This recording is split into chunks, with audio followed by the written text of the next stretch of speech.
Pemirsa, memasuki tahun politik 2024 dan pergantian Wali Kota Palembang Ketua Persatuan Zuriat Mas Agus Ayu Indonesia atau PZMMPD.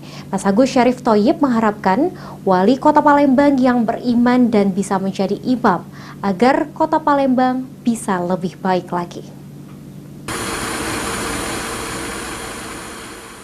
Tahun depan menjadi tahun politik besar-besaran di Indonesia, sebab di tahun tersebut pemilihan umum dan pemilihan kepala daerah akan digelar serentak se-Indonesia. Atas hal tersebut, Ketua Persatuan Zuriat Mas Agus Ayu Indonesia, Mas Agus Syarif Thoyib berpesan memasuki tahun politik 2024 khususnya Kota Palembang agar masyarakat memilih pemimpin yang beriman dan bisa menjadi imam.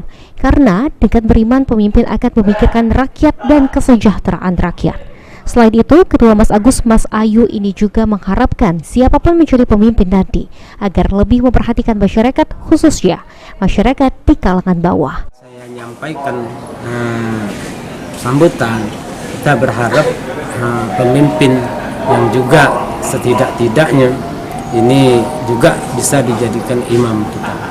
Cuma itu. Tapi maaf, ini jangan dipolitisir ya.